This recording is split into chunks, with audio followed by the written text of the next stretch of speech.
People love to call Ethiopia a developing country, like it wasn't the blueprint for so much that we have and celebrate today all around the world. This place is not emerging, it's not trying to be discovered, it's literally ancient. One of the oldest civilizations on Earth, one of the only African countries that was never colonized. It has its own calendar, its own alphabet, systems that existed long before Europe decided it was the center of the world. And Lucy, what you know about Lucy? She is literally one of the earliest known human ancestors, and she's from here, and you can still find her here in the museum. Sometimes I stand here and think people were walking on this land like before we even really knew that the world existed. And somehow we still talk about Ethiopia and Africa in its entirety as a whole, like it's trying to catch up or it needs to catch up. Catch up to what? I'm in a park where some of the fastest runners in the world train, Olympian level, world class, you know? The altitude here is like approximately 9,000 feet, 3,000 meters. That's why the marathon runners train here. Just wanted you to know because I'm a marathon runner. I'm gonna train here. Watch me, baby. Running through the dark with a light inside. Hope I'll see a spark. It's on the other side. Mystery I saw, it will raise me.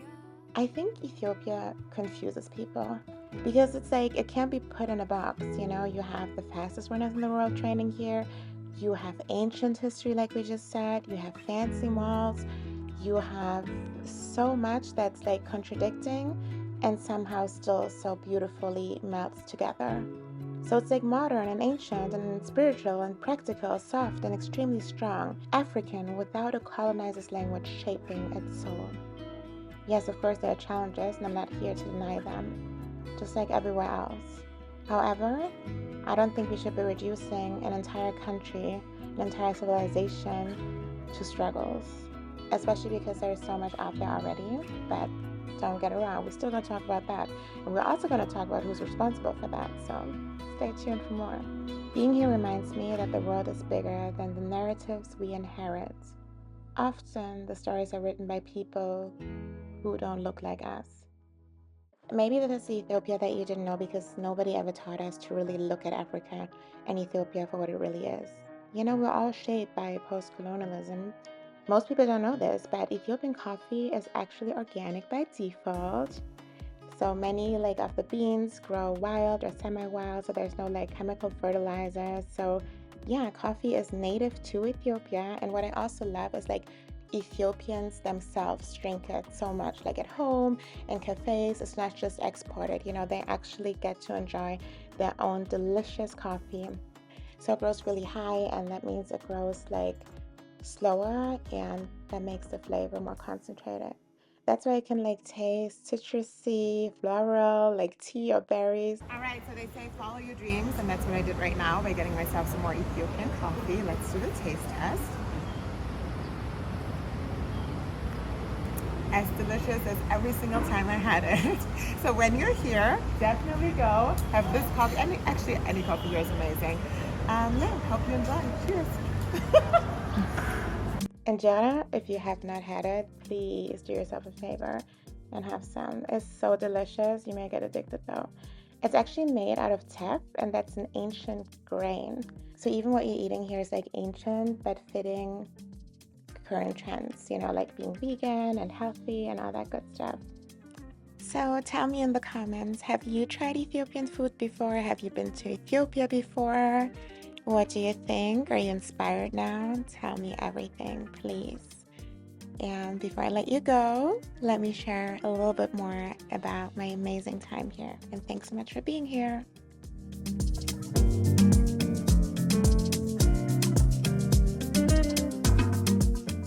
So before people jump into my comments and say, well, Ethiopia was actually colonized, and technically, yes, Italy occupied parts of Ethiopia for a short time in the 1930s, but occupation is not necessarily the same as colonization, without trying to downplay any of the harm that that has caused as well. So Ethiopia was never administratively dismantled. and never culturally overwritten, and it really, really shows that there is no permanent colonial system that replaced its language or erased institutions or reshaped its identity. And I just love that because it really shows in like the people and the culture and how unapologetically African, Black, Ethiopian they are. Ethiopians are truly some of the most wonderful, beautiful people I ever had the honor of meeting. Thank you all so much for shining your gorgeous light on me and on the world and making it brighter. So there is no forced adoption of the European language as a backbone of daily life, and you just truly feel that. For example, when I got my hair done, the girl literally wouldn't take my money. I had to we had a whole discussion for such a long time. She was like, girl, no, you're my sister. You can't give me money. And that's just one of the many examples of why this place, and particularly the people, are so amazing. Thank you so much from the bottom of my heart. I love you. I can't wait to be back. So from museums and parks and delicious food and amazing people, this place is like no other. Okay, so who says a big city can't also provide you with a lot of greenery?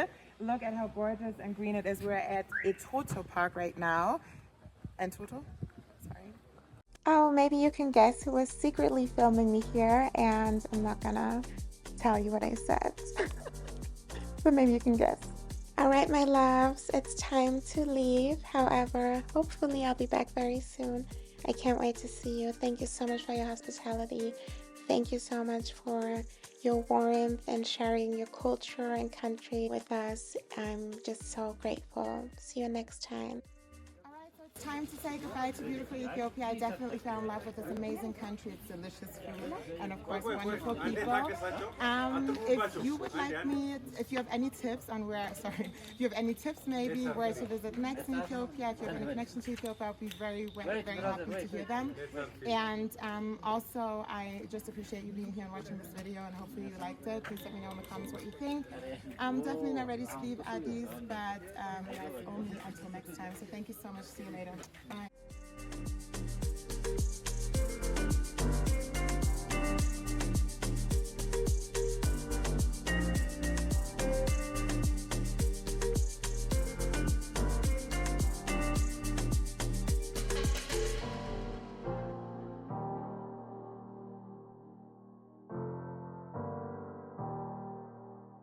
Together, we will rewrite the way the world sees Africa.